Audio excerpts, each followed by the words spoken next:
ونشهد أن سيدنا وسندنا وحبيب ربنا وطبيب قلوبنا ومولانا محمدا عبده ورسوله صلى الله تعالى عليه وعلى آله وأصحابه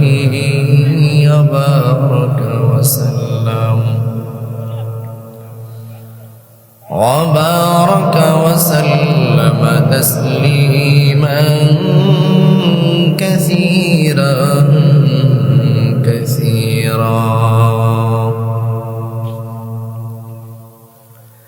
الذي أرسله الله تعالى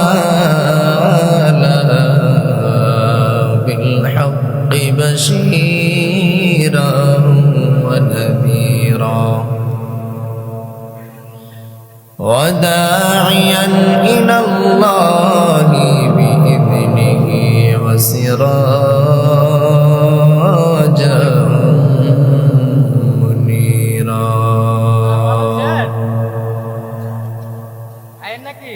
اللهم صل على محمد النبي الأمي وعلى آله وسلم تسليما وبعد فأعوذ بالله من الشيطان الرجيم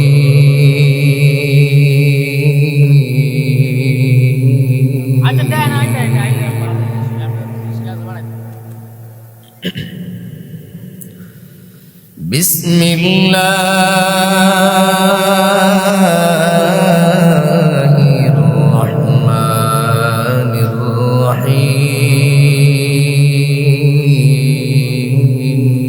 الرحيم يا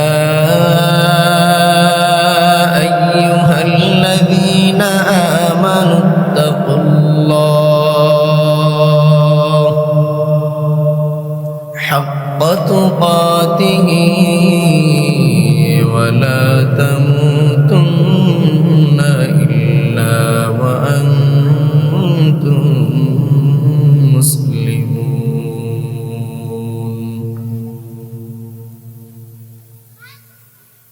وقال النبي صلى الله عليه وآله وسلم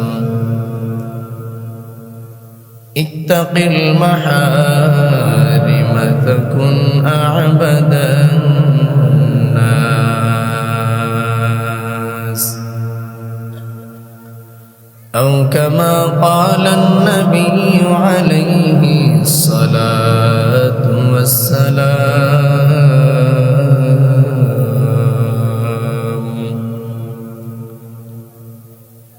صدق الله مولانا العظيم وصدق رسوله النبي الكريم ونحن على ذلك لمن الشاهدين والشاكرين والذاكرين والحمد لله رب العالمين اللهم صل على روح محمد في الأرواح وعلى جسد محمد في الأجساد وعلى قلب محمد في القلوب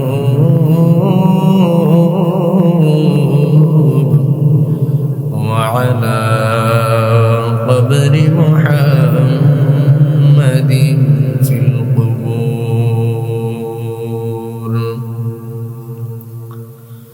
سبحانك لا علم لنا إلا ما علمتنا إنك أنت العليم الحكيم رب اشرح لي صدري ويسر لي أمري واحلل عقدة من لساني يفقه قولي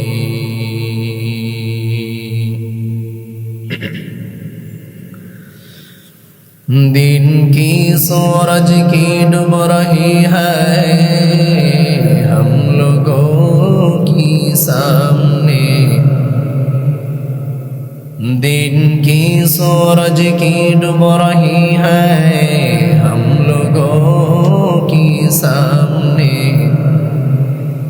रोज़ महशर क्या जवाब है मुस्तफा की सामने सूरज ने दिया अपने शुआओं को ये पैगाम सूरज ने दिया अपने शुआओं को ये पैगाम दुनिया है अजब चीज़ कभी सुबह कभी शाम दुनिया है अजब चीज़ कभी सुबह कभी शाम दुनिया में हो दुनिया का तलबगार नहीं हो दुनिया में हो दुनिया का तलबगार नहीं हो बाजार से गुजर हो खरीदार नहीं हो बाजार से गुजर हो खरीदार नहीं हो उल्फत में बराबर के वफा हो के जफा हो उल्फत में बराबर के वफा हो के जफा हो हर चीज में लज्जत है अगर दिल में मजा हो हर चीज में लज्जत है अगर दिल में मजा हो ला इलाहा इल्लल्लाह ला इलाहा इल्लल्लाह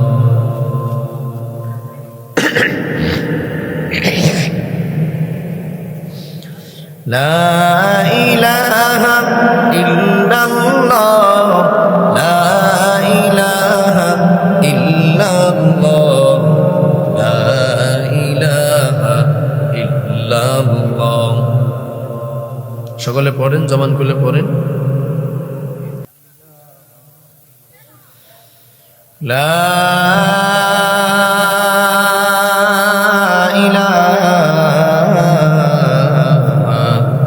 ইল্লাল্লাহ মুহাম্মাদুর রাসূলুল্লাহ সাল্লাল্লাহু আলাইহি ওয়াসাল্লাম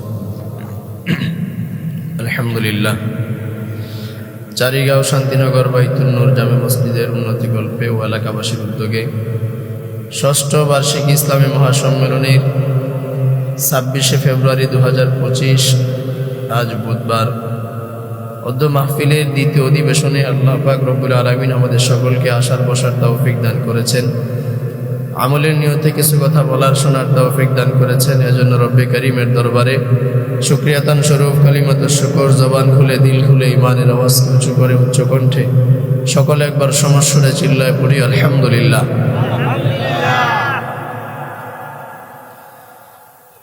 দুনিয়ার জমিনে দুনিয়ার হাইসিয়তে একটা রীতিনীতি চালু আছে যে যার প্রতি যত বেশি আশেক হয় সে তার প্রতি তত বেশি বিনয়ী হয় কথাটা বুঝাইতে পারি নাই দুনিয়াতে যে যার জন্য যত বেশি পাগল হয় যার জন্য পাগল হইল সে তার জন্য তত বেশি বিনয়ী হয়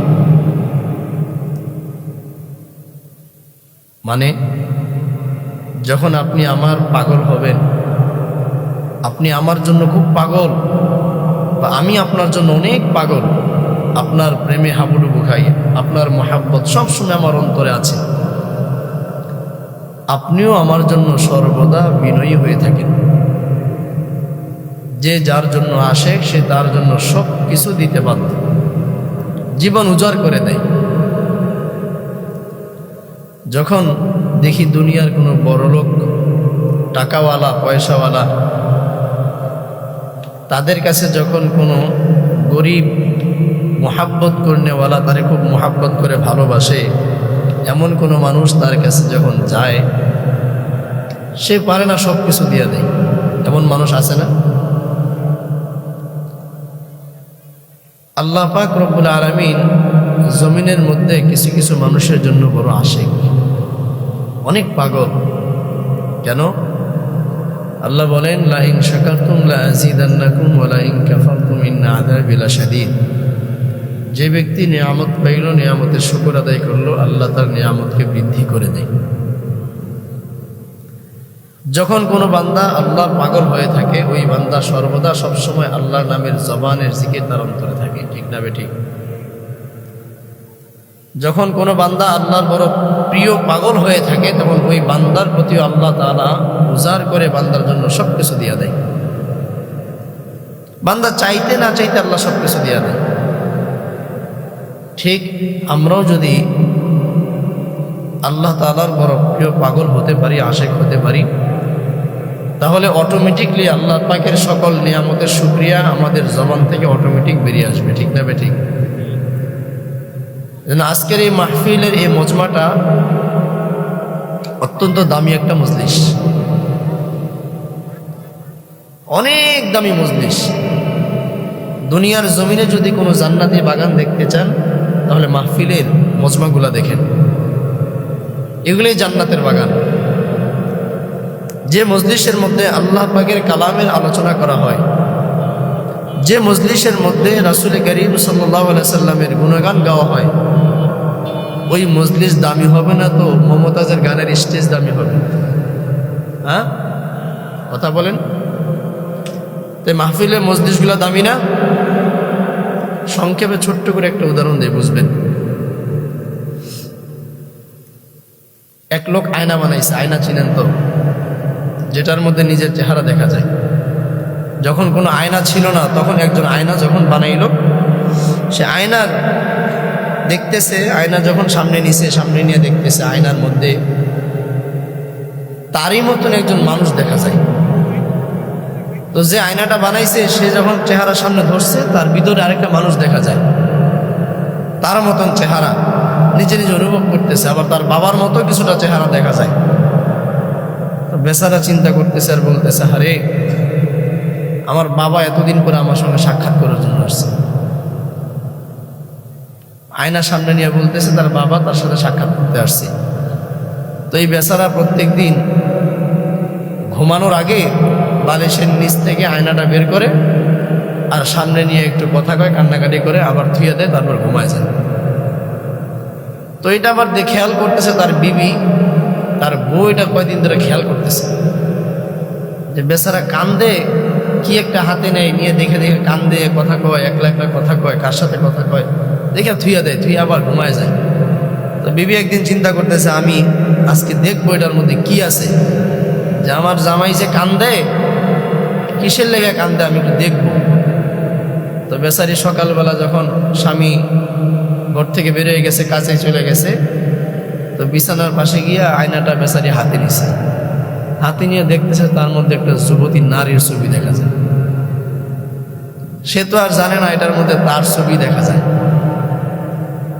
এবার সে চিন্তা করতেছে, হায় হায়, আমার জামাই আরেক বেডির লোকে প্রত্যেক দিন দেখে দেখে কাম দেওয়ার কথা কয়, আর আমার কোনো টাইম দেওয়ার কোনো খবর নাই, এটা তো হইতে পারে না। এবার ডাক দিছে শাশুড়িরে, আম্মা। কি বলো, কি হয়েছে? কাম তো হয়ে গেছে। কি হয়েছে? দেখেন আপনার ছেলে কি করতেছে, তলে তলে তলে তলে বেল ভাঙ্গে, আমরা জানি না। আসলে কি দেখি, দেখেন এই যে এটার মধ্যে একটা মাইয়ার ছবি, এটা দেখে দেখে প্রত্যেক দিন আপনার ফলায় কান্দে, রাইতে কাইন্দা কাইন্দা কথা কে পরে ঘুমায়। তাই নাকি? দেখি। এবার বুড়ি শাসি আয়নাটা হাতে নিয়ে দেখে একটা বুড়া বেডির ছবি দেখা যায়। তো আয়নার মধ্যে বুড়া বেডির ছবি না, যে দেখছে, যে তাকাইছে তার ছবি দেখা যায়। তো যে বুড়ি হে তো আয়না হাতে নিচে দেখতেছে, তার ছবি দেখা যায়। এবার চিন্তা করে বেডিকে, হাই রে হাই কপাল, পোলাটা আমার বিয়ে করছে করছে ভালো কথা, একটা জোয়ান দেখে করতো, আমার তো বুড়ি দিদি দেখা যায়। কথা কোন বুঝেন নাই ব্যাপারটা? তো আয়নার ভিতর যে আয়না বানাইলো, আয়নার ভিতর সব কিছু কি হয়, রেকর্ডিং এর মতো জমা হয়। অর্থাৎ যে তার সামনে ধরবে এটার মধ্যে তাকেই দেখা যাবে। আজকে যে চারিগাঁও শান্তিনগর একটা ময়দানের মধ্যে, মাহফিলের ময়দান, জান্নাতের বাগান সাজানো হয়েছে। এই জান্নাতের বাগানে কে কে আসছে আর কে কে আসে নাই, কয়জন মাহফিলে ঢুকছে, কয়জন মেলায় ঘুরতেছে, আর কয়জন রাস্তাঘাটে ঘুরতেছে, কয়জন ব্রিজের উপরে বসে আড্ডা দিতেছে, কাল কিয়ামতের ময়দানে আল্লাহ পাক একটা আয়না ধরবে সামনে। দেখো এই যে আয়না, এই আয়নার ভিতরে জমিনের মধ্যে কে কোথায় কি করছো, আমার এই আয়নার ভিতরে সব রেকর্ডিং করা আছে। এবার তাকায় তাকায় দেখো, সুবহানাল্লাহ। এই জন্য আজকের মজমাটার দামি না কম দামি? তো যারা আসতেছে না এখন পর্যন্ত, তাদের কপাল ভালো না খারাপ? এই জন্য আমরা দোয়া করি সকলের কপাল যেন ভালো হয়ে যায়, ঠিক না ভাই? আল্লাহ সকলকে মাহফিলে আসার তৌফিক দান করেন, বলেন আল্লাহুম্মা আমিন। মুহতারাম হাজিরিন,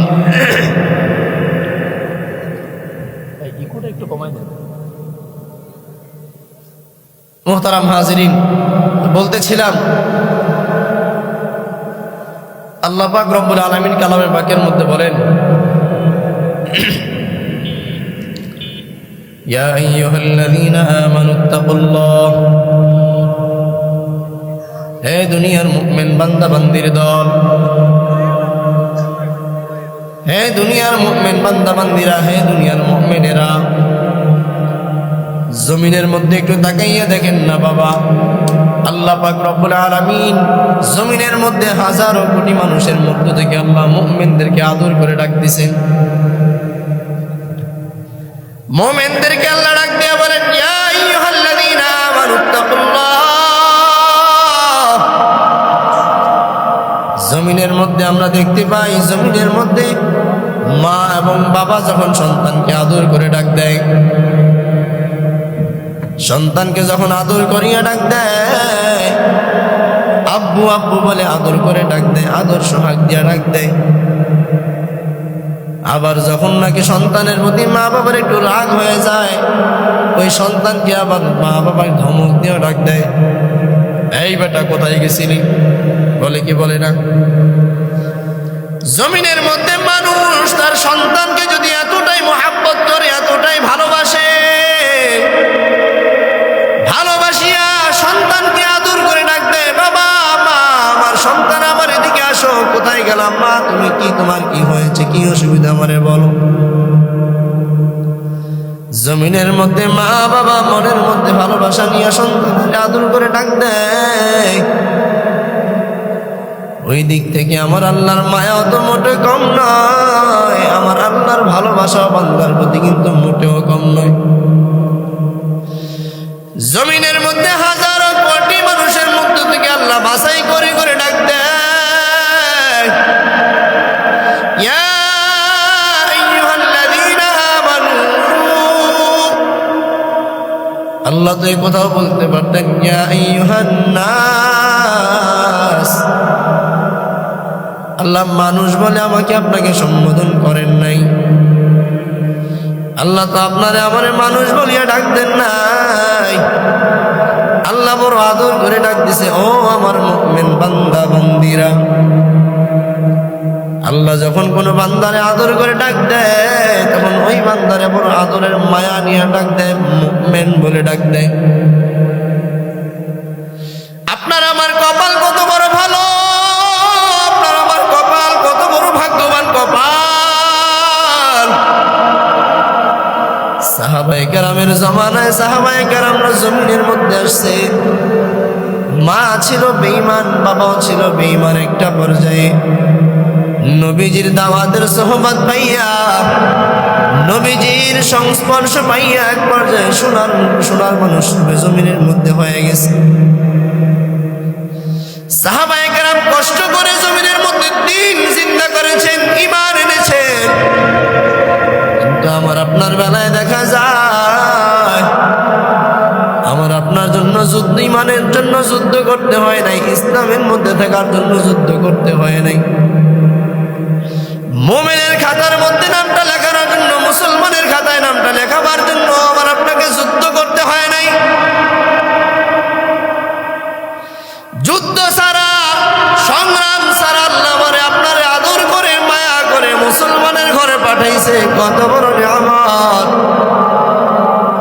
যদি আমি আর আপনি নিয়ামতের হিসাব করতে যাই, গণনা করে শেষ করতে পারবো না। মুসলমান হওয়াটা যে কত বড় নিয়ামত! তাকাইয়া দেখেন না, জমিনের মধ্যে হিন্দু আছে, বৌদ্ধ আছে, ইহুদি আছে, খ্রিস্টান আছে, তাদেরও তো একটা সম্মান আছে। মুসলমান জাতি, তাদের একটা সম্মান আছে। তাকাইয়া দেখেন না, খুঁজিয়া দেখেন না, যত ধর্মের লোক আছে না, সম্মানিত ব্যক্তি যত ধর্মের লোক হোক না কেন, মুসলমানের চাইতে সম্মান কোন ধর্মের ব্যক্তির কাছে না। আল্লাহর কাছে চাইলাম না আল্লাহ মুসলমান বানান, আল্লাহর কাছে চাইলাম না আল্লাহ নবী মুহাম্মদের উম্মত বানায় দেন। আল্লাহর কাছে দরখাস্ত করলাম না রে আল্লাহ, মুমিনের ঘরে জন্ম দেন। দরখাস্ত সারা বিনা দরখাস্তে আমার আপনার আল্লাহ দয়া করে মায়া করে আমাকে আপনাকে মুসলমান বানাইছে। আপনাকে আমাকে দয়া করে মায়া করে আদর করে মুমিন বানাই দিছে আল্লাহ। কত বড় নিয়ামত! যদি এটা ওজন দিয়া দেখা যাইতো, যদি জমিনের কোনো পাল্লা বাটকেরা দিয়া ওজন দিয়া দেখা যাইতো, মুসলমান হওয়াটা কত বড় নিয়ামত! সমগ্র দুনিয়ার যদি একদিকে থাকতো আর মুসলমানের পাল্লাটা যদি একদিকে থাকতো, মুসলমানের পাল্লাটা 1000 গুণে বেশি ভারী হয়ে যেত। আমার আল্লাহ মুসলমানদেরকে আবার ডেকে ডেকে বলেন, শুধু মুসলমান বলেন নাই, আল্লাহ তো বলতে পারতেন ইয়া আইয়ুহান নাস, আল্লাহ কথা বলতে পারতেন ইয়া আইয়ুহাল মুসলিমুন। আল্লাহ মুসলমানও বলেন নাই, মানুষও বলেন নাই। যদি আল্লাহ মানুষ বলতেন, সমগ্র দুনিয়ার সকল মানুষরা উঠে যাইত। যদি আল্লাহ মুসলমান বলে ডাক দিতেন, শুধু যারা জন্মসূত্রে আর বাপদাদার ধর্মসূত্রে মুসলমান, তাদের নামটাও মুসলমানের খাতায় উঠে যাইত। কিন্তু আল্লাহ না না, কত সুন্দর করে বাছাই করে আল্লাহ খাস ভাবে ডাক দিছে, বড় আদর করে ডাক দিছে, ইয়া আইয়ুহাল্লাযীনা আমানু, ও দুনিয়ার মুমিন আমার বান্দা বান্দির দল, ইত্তাকুল্লাহ। আল্লাহ বলেন, তুমি জমিনের মধ্যে আমি আল্লাহরে বড় ভয় করো। কারে ভয় করবা? তুমি আল্লাহকে ভয় করো। ইত্তাকুল্লাহ। আল্লাহ বলেন, আল্লাহ আমি আল্লাহকে ভয় কর, ভয় কর। ভয়ের মধ্যে কত প্রকার আছে ভয়। আমরা মানুষেরাও তো ভয় করি, মানুষও তো মানুষরে ভয় করে, কি করে না? একজন মানুষ কিন্তু ডাকাতের বড় ভয় পায়, সন্ত্রাসীরা বড় ভয় পায়, খুনিদেরকে বড় ভয় পায়, রাহাজানি যারা করে তাদেরকেও কিন্তু বড় ভয় পায়, কি ভয় না? যদি ভয় না পাইতো, ঘরের দরওয়াজা খুলিয়া রাতের বেলা নাক টানিয়া ঘুমাইতে পারতো। কিন্তু আজকে দিনের বেলা বড় নিরাপদ নয়, দিনের বেলা ওপেন রাহাজানি, চিন্তায়, চুরি ডাকাতি হয়, কি হয় না? এটারও একটা ভয়ের একটা প্রকার আছে। ভয় কারা করে? আল্লাহরে ভয়। মুমিনেরা আল্লাহরে ভয় করে, বেঈমানও আল্লাহ, বেঈমানও তো ভয় করে। মাঝে মাঝে হিন্দুর মুখে শোনা যায় আমি আল্লাহরে ভয় পাই, কিন্তু মুখ দিয়া বললে কি হবে? অন্তরে তার খোদার প্রেম নাই, ঠিক না বেঠি? একজন নামাজিও বলে আল্লাহরে ভয় পাই, একজন বেনামাজিও বলে আল্লাহরে বড় ভয় পাই, একজন ডাকাতও বলে ভয় পাই, একজন সাধারণ মানুষও বলে আমি আল্লাহরে ভয় পাই। এই ভয়ের মধ্যে পার্থক্য আছে না নাই? আজকে আমরা যারা এখানে আসছি আমরা সবাই পক্ষে নামাজ পড়ে আসছি, ঠিক না ঠিক? কিন্তু এমনও বান্দা আছে আজকে ফজরের নামাজ পড়ে নাই, জোহরের নামাজ পড়ে নাই, আসরের নামাজও পড়ে নাই। ফজরের সময় মুয়াজ্জিন ডাকছে আসসালাতু খায়রুম মিনান নাওম, কিন্তু বান্দা ভালো করে নাকের মধ্যে আরো ভালো করে মাথার মধ্যে কম্বল পেঁচাই দিয়া ঘুমাইছে।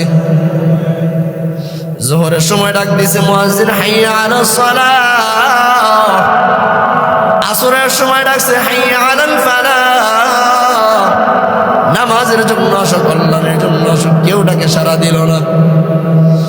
এমন বান্দা আছে আজকে এই মজলিসের মধ্যে বসা আছে, ফজর পড়ে নাই, জোহর পড়ে নাই, আসর পড়ে নাই, মাগরিব পড়ে নাই, এমনকি এশাও পড়ে নাই। সে তাকেও যদি জিজ্ঞাসা করা হয় ভাই তুমি কি আল্লাহর ভয় পাও, বলে সে সবার আগে হাত তুলবে, পারলে পাওটা সহ দুইটা দেখাবে আমি ভয় পাই। আর একজন নামাজি ব্যক্তিরে যদি জিজ্ঞাসা করা হয় তুমি কি আল্লাহর বড় ভয় পাও, বলে হ্যাঁ ভয় পাই। এই দুইজনের ভয়ের মধ্যে পার্থক্য আছে না নাই? একজন ব্যক্তি সাপ দেখলে বড় ভয় পায়, সাপ সামনে আসলে ভয়, আমি সাপের কাছেও যেতে পারি না, সাপের ধারে কাছেও যেতে পারি না, ভয় কামড় দিবে। সাপের কাছেও যায় না, সাপ ধরেও না, দেখেও না, দূরে সরা যায়। সাপ দেখলে ঘরের মধ্যে দরজা লাগায় বসে থাকে। আরেকজন বলে আমি সাপের ভয় পাই, পিছন দিক দিয়ে ঘুরিয়া সাপের মাথায় চাপ দিয়া ধরে, আছে না নাই? যে বলল আমি সাপের ভয় পাই সাপের মধ্যে হাত দিল, আর যে বলল আমি সাপের ভয় পাই সে ঘরের মধ্যে দরজা লাগায় লুকায় রইল। দুইজনের ভয়ের মধ্যে পার্থক্য আছে না নাই? ঠিক তেমনি ভাবে বেনামাজি, বেরোজাদার, বেআমল, দাড়ি চাটুন্নেওয়ালা, বেপরদায় চুন্নেওয়ালা, সেও বলে আমি আল্লাহরে ভয় পাই।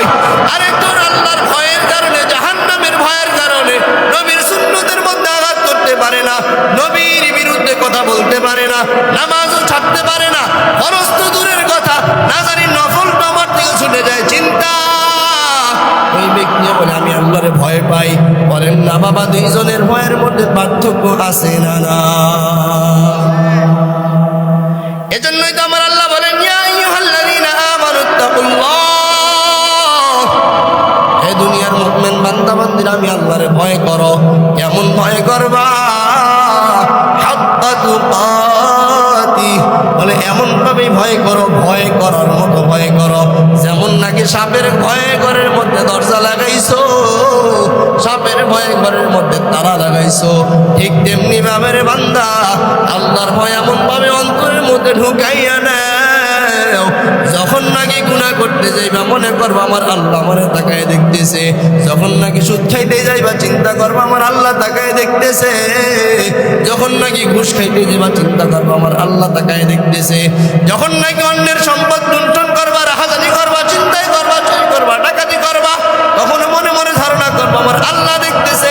জমিনের মধ্যে কেউ দেখতে পারে না, জমিনের মধ্যে আমার ক্ষমতার কারণে কেউ কিছু বলতে পারবে না, একমাত্র ক্ষমতার মালিক কে? জোরে বলেন না।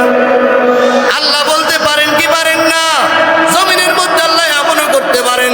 আল্লাহ বলেন জুলুম করবা কর, আমি আল্লাহর হাতের মধ্যে ঘুড়ির একটা ডোর আছে, ডোর আমি আল্লাহর হাতের মধ্যে আছে, আমি ঘুড়ি ছাইরা দিলাম রে বান্দা যা। যখন আমি আল্লাহ ডোরে ধরে টান দিব বান্দা দেখবি নারী ভুড়ি ছিঁড়ে সব আমার হাতের মধ্যে চলে আসবে, ঠিক না বেঠি? আল্লাহ বলেন জালেমের আমি ছাড় দেই, কিন্তু আমি আল্লাহ ছেড়ে দেই না। জুলুম করবা করো, জুলুমের একটা সীমানা থাকা দরকার। যখন জুলুমের সীমানা পার হয়ে যাবে আমার আল্লাহ কিন্তু অটোমেটিক আপনারে ধরে ফেলবে। এজন্যই তো আমার আল্লাহ বলেন জুলুম করিস না রে গোলাম, আমি আল্লাহ করে বানাইলাম কেন? আমি আল্লাহ করে কেন বানাইলাম? জমিনের মধ্যে আমি আল্লাহ কেন করে পাঠাইলাম রে বান্দা? জমিনের মধ্যে আমি আল্লাহ করে পাঠাইবার একটাই মাত্র কারণ, আমার আল্লাহ বলেন আমি আল্লাহ জমিনের মধ্যে মানুষ বানাইলাম, কেমন মানুষ বানাইলাম, মানুষ বড় দুর্বল করে বানাইছি। আমি আল্লাহ জমিনের মধ্যে গোলাম তাকায় দেখ কত কিছু বানাইছি, সারা জমিনটার মধ্যে তাকায় দেখ আমি আল্লাহ তোর জন্য আসমান বানাইলাম, জমিন বানাইলাম, কত রকমের হরেক রকমের ফল ফুল দিলাম, কত রকমের সবজি দিলাম, কত রকমের খাবারের ব্যবস্থা করলাম। এরে বান্দা একটা কিন্তু আমার জন্য করি না, সব আমি তোর জন্য করছি। কেমনে করে বুঝবেন আল্লাহ কেমন করে বুঝায়?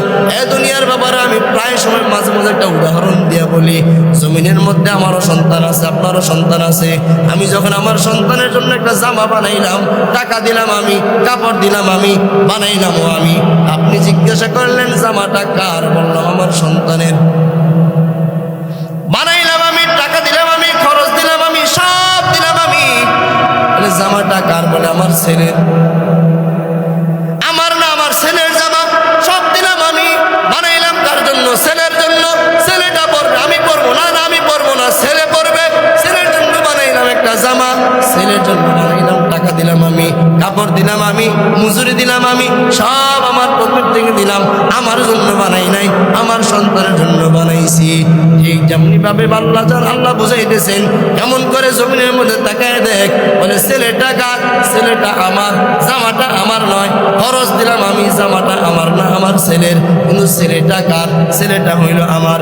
ঠিক তেমনি ভাবে আল্লাহ পাক রব্বুল আলামিন বুঝাইতেছেন যে গোলাম জমিনের মধ্যে তাকাইয়া দেখ, আমি আল্লাহ কত প্রকার নিয়ামত দিলাম জমিনের মধ্যে, কত হাজার কোটি নিয়ামত আমি আল্লাহ তোরে দান করলাম।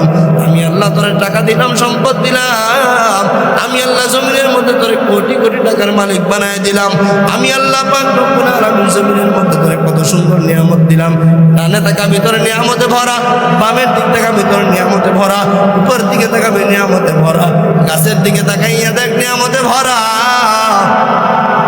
চতুর্দিকে শুধু নিয়ামত আর নিয়ামত। এগুলা কার জন্য? বান্দা তোর জন্য বানাইছি। বলে বানাইছি আমি, সব করলাম আমি, কিন্তু আমার জন্য বানাই নাই, আমি আল্লাহ বানাইছি বান্দা তোর জন্য। তাহলে বান্দার জন্য যে বানাইলাম, বান্দাটা কার? আল্লাহ বলেন আবদি, আমার বান্দা। আল্লাহু আকবার। সমগ্র দুনিয়া সাজাইছেন আল্লাহ কার জন্য? আপনার জন্য আর আমার জন্য। আর সব বান্দাগুলো আল্লাহ বানাইছে কার জন্য? ওই বান্দাকেই তো আল্লাহ বারবার বারবার ডেকে বলবেন, ইয়া আইয়ুহাল্লাযীনা আমানুত্তাকুল্লাহ হাক্কা তুকাতিহি ওয়া লা তামুতুন্না ইল্লা ওয়া আনতুম মুসলিমুন। জমিনের মধ্যে গোলাম চল, জমিনের মধ্যে বিচরণ কর, আমি আল্লাহরে ভয় কর, মনের মধ্যে ভয় নিয়ে চল। এই ভয় যদি অন্তরে থাকে রে গোলাম, এক ওয়াক্ত নামাজ তোমার থেকে কাজা যাবে না। ভয় যদি বান্দা তোমার অন্তরে থাকে, একটা রাকাত নামাজও তোমার থেকে ছুটবে না। নামাজ কাজা হবে তো দূরের কথা, এক ওয়াক্ত নামাজও তোমার থেকে জামাত তরক হবে না। আমার আল্লাহ কেমন করে সুন্দর করে সাজাইছে। 12টা মাসের মধ্যে আমার আপনার আল্লাহ 11 মাস আমার জন্য আপনার জন্য ওপেন করে দিলেন। একটা মাস আল্লাহ সুন্দর করে সাজাইছে। একটা মাস বান্দা রোজা রাখ, এই রোজা রাখলে তোর অন্তরটা পরিশুদ্ধ হবে, তোর আমলটা মজবুত হয়ে যাবে। জমিনের থেকে ইবাদতের মাধ্যমে যখন পরকাল জিন্দেগিতে গমন করবা, আমি আল্লাহ তোর জন্য বানাইলাম জান্নাত, বেঈমানের জন্য বানাইলাম জাহান্নাম। এখন যদি তোর বদামলের কারণে জাহান্নামে যাও, আমি আল্লাহ কিন্তু দায়ী থাকবো না। আমি আল্লাহ দিলাম তোর জন্য আমল। আজকে আমরা আমলটারে বড় কঠিন বানাই নিছি। আমল যে কত বড় সহজ, আমল করে যদি চলতে পারি ইসলামের পথে চলা বড় সহজ। কিন্তু আমাদের গুনাহের কারণে, জমিনের মধ্যে আমাদের রীতিনীতির কারণে আজকে আমরা আমাদের আমলগুলোকে পরিবর্তন করে উল্টা বানাই নিছি। এজন্য আমরা ডাক দিয়া বলি রে জমিনের ভাই, আজকে নামাজ পড়া বড় কঠিন, ইবাদত করা বড় কঠিন হয়ে গেছে, ঠিক না বেঠি? আসলে দিনের পথে চলা বড় সহজ যদি আমরা আমলগুলো ঠিক মতো করতে পারি, না করতে পারলেই কঠিন হয়ে যায়।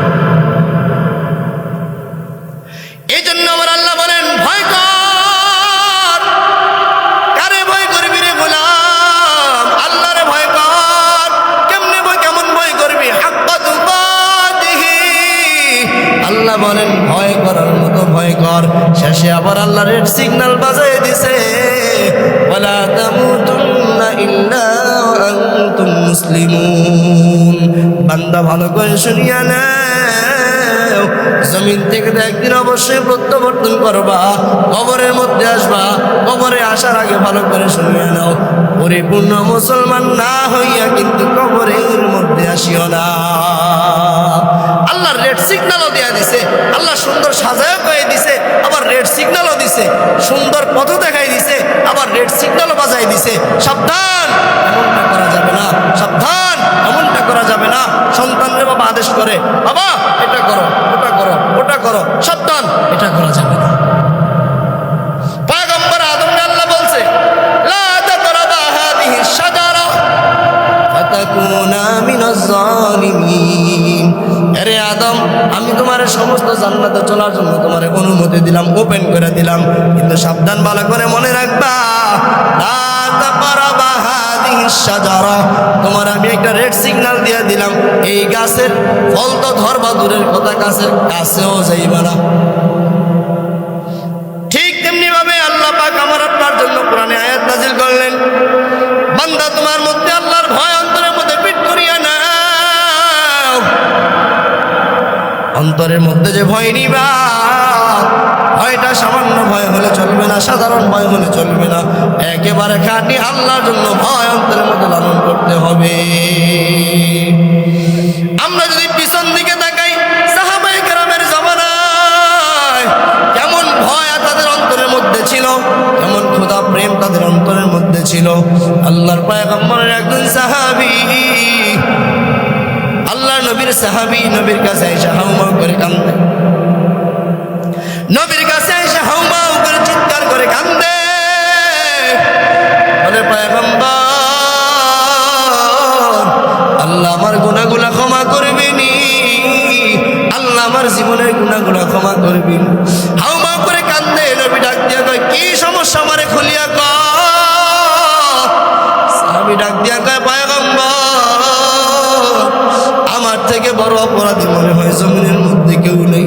বলে, কি অপরাধ করছো বল। সাহাবী ডাক দিয়া কয়, পয়গম্বর, আমি জমিনের মধ্যে যখন কোনো মানুষ মারা যাইত, ওই মানুষের লাশগুলো আমি নিজের কবর থেকে চুরি করে নিয়ে আসতাম।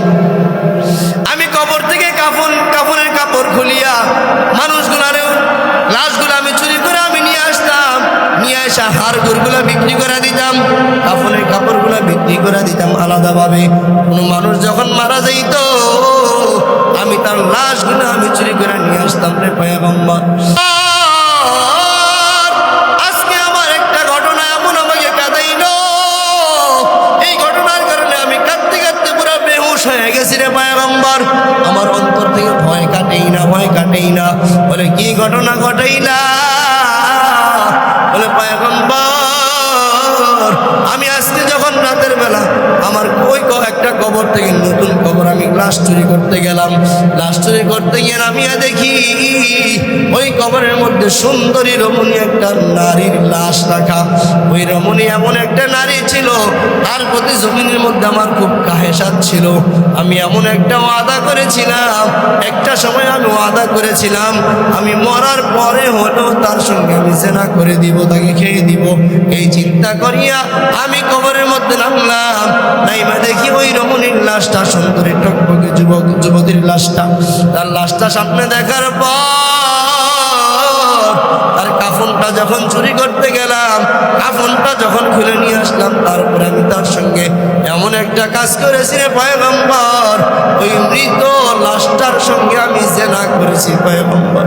ওই লাশটার সঙ্গে জেনা করার পর হঠাৎ করে আমি যখন কাফনটা নিয়ে চলে আসবো, এমন সময় আমাকে পিছন থেকে খাপ করে ডাক দিয়া বলে, আজীবনের জন্য তোর আমি লানতের মালা দিয়ে দিলাম, আজীবনের জন্য তুই একেবারেই জাহান্নামী।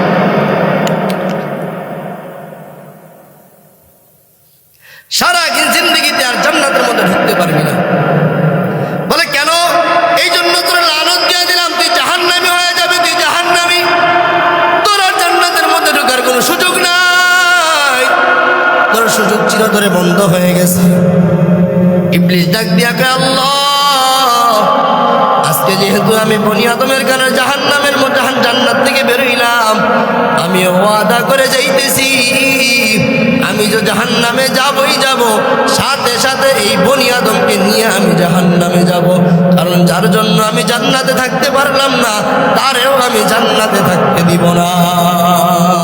এবার ইবলিস ডাক দিয়া কয়, আল্লাহ আমি কিন্তু ওয়াদা করে গেলাম, আমার আল্লাহ ঘোষণা দিছে, এই ইবলিস ভালো করে শুনে নে, তুই যেহেতু ওয়াদা করলি আমার বান্দাগুলারে নিয়ে জাহান্নামে যাবি, ভালো করে শুনে নে, আমি আল্লাহ ওয়াদা করলাম রে ইবলিস, আমার বান্দারে তুই 80 বছর লাগাতার গুনাহ করাবি, আমি আল্লাহ 80 সেকেন্ড নয় 1 সেকেন্ডের মধ্যে আমি আল্লাহ ওই বান্দার 80 বছরের গুনাহগুলো আমি আল্লাহ ক্ষমা করে দিব।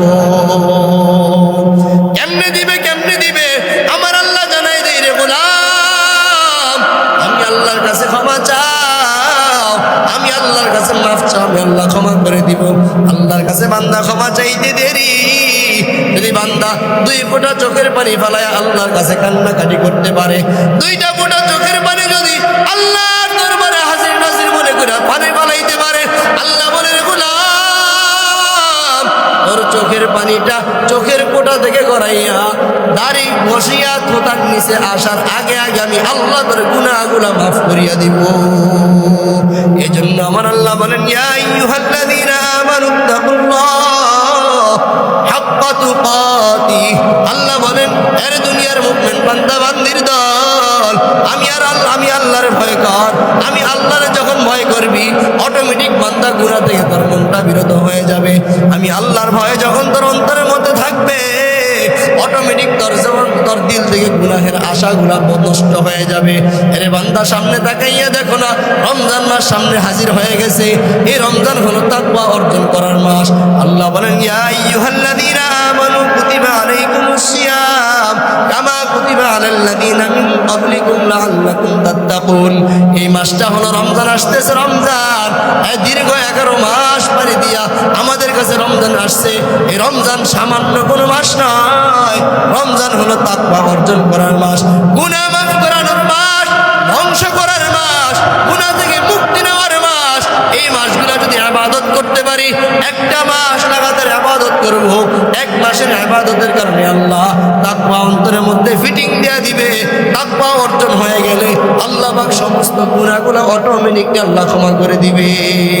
আবার আল্লাহ শেষে রেড সিগন্যাল জানায় দিছে, হে মুমিনেরা ভালো করে শুনে নে, ওয়ালা তামুতুন্না ইল্লা ওয়া আনতুম মুসলিমুন। তুমি ভালো করে শুনিয়া নেও রে গোলাম, পরিপূর্ণ মুসলমান না হইয়া রে গোলাম কবরের মধ্যে আসিও না। আল্লাহ এমনিতে মুসলমান বানায় পাঠাইছে, আবার বলে মুসলমান না হয়ে কবরে আসিও না।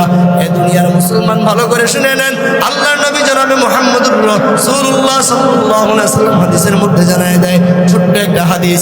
আল্লাহর নবী বলেন, ক্বালান নবী সাল্লাল্লাহু আলাইহি ওয়াসাল্লাম, আদ-দুনিয়া সিজনুল মুমিন ওয়া জান্নাতুল কাফির। দুনিয়াটা হলো মুমিনের জন্য জেলখানা, আর দুনিয়াটা হলো কাফিরের জন্য একটা জান্নাতখানা। আজকে আমাদের মনে হয় দুনিয়াটা বুঝি আমাদের আসল।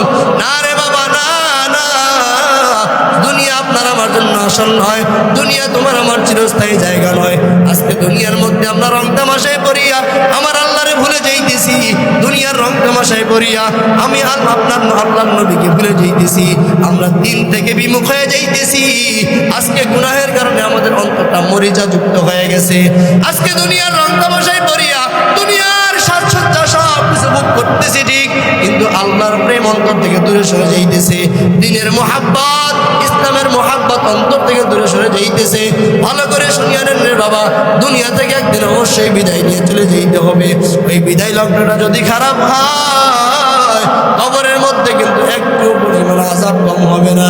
আল্লাহ পাক রব্বুল আলামিনের পয়গম্বর বলেন, হে দুনিয়ার মুসলমান আমার উম্মতের দল, ভালো করে শুনিয়া নেও, যদি নেকামল নিয়ে কবরে আসতে পারো, আমার তোমার জন্য কবরটা হবে জান্নাতের টুকরা। আর যদি বান্দা নেকামল না নিয়ে গুনাহ নিয়ে কবরে যাও, কবরটা হবে তোমার আমার তোমার জন্য জাহান্নামের একটা গর্ত হয়ে যাবে। জাহান্নামের গর্ত কেমন হবে? কবরের মধ্যে কেমন করে আযাব শুরু হবে? একটা নয়, দুইটা নয়, 99টা সাপ কবরের মধ্যে হাজির হয়ে যাবে। 99টা সাপ আপনার আমার ধ্বংসন করতে থাকবে, এমন করে কামড়াবে, একটা করে সবল দিবে, 70 আসমানের নিচে চলে যাবে, আবার ঢুকে আসবে, আবার দিবে, আবার চলে যাবে, এমন করে চলতে থাকবে। কাল কিয়ামতের ময়দান কিন্তু মোটেও কম নয়। কবর হলো প্রথম আযাবের রাস্তা, দ্বিতীয়ত হলো হাসরের ময়দানে আযাব শুরু হয়ে যাবে। হাসরের ময়দানে আযাবের পর আমাদের পরিপূর্ণ ঠিকানা জাহান্নাম অথবা জান্নাত হয়ে যাবে। ওই হাসরের ময়দানের মধ্যে মিজানের পাল্লা যখন নাকি নেক আমলগুলো টান দেওয়া হবে, মিজানের পাল্লায় নেক আমলগুলো টান দেওয়ার পর যদি একটা আমল যদি কম হয়ে যায়, আপনার প্রিয়াদরের বড় ভাই আপনার পাশে থাকবে না, আপনার ছোট ভাই আপনার পাশে থাকবে না। দলিল কি আমার আল্লাহ জানায় দেয়, ইয়াউমা ইয়াফিরুল মার'উ মিন আখিহি ওয়া উম্মিহি ওয়া আবিহি ওয়া সাহিবাতিহি ওয়া বানিহি। আল্লাহ তাআলা প্রথমেই কেন বড় ভাইয়ের কথা বললেন? কারণ জমিনের মধ্যে বাবার পরে বড় ভাইয়ের অবদানটা বেশি হয়। জমিন থেকে যখন অল্প বয়সে বাবা মরিয়া যায়, বাবার জায়গাটা বড় ভাই দখল করিয়া ছোট ভাই বোনদের আদর্শ মানুষ বানায় কি বানায় না? লেখাপড়া করায়, কাজকর্ম করায় না, বড় বড় চাকরি করায় না, লেখাপড়া করায়, নিজে কষ্ট করে নিজে লেখাপড়া করে না। এজন্য বড় ভাইয়ের অবদানটা বড় বেশি। এজন্য আমার আল্লাহ জানায় দেয়, ডাইরেক্ট বলে, ইয়াউমা ইয়াফিরুল মার'উ মিন আখিহি ওয়া উম্মিহি ওয়া আবিহি ওয়া সাহিবাতিহি ওয়া বানিহি। আপনার বড় ভাই আপনার পাশে থাকবে না, আপনার ভাই বোন আপনার পাশে থাকবে না, আপনার মা আপনার পাশে থাকবে না, আপনার বিবি আপনার পাশে থাকবে না। একটা আমলের শর্ট কোথায় পাই? একটা আমল, একটা আমল হলে জান্নাতে যেতে পারি। একটা আমলের কারণে আজকে মিজানের পাল্লায় একটা রইলাম, দৌড় দিলাম মায়ের কাছে, ও মা কষ্ট করে গর্ভে ধারণ করেছো, আবার জমিনের মধ্যে আনাই নিয়ে আসছো। জমিনের মধ্যে আসার পর আবার কত সুন্দর করে বুকের দুধ পান করাই, লালন পালন করলা।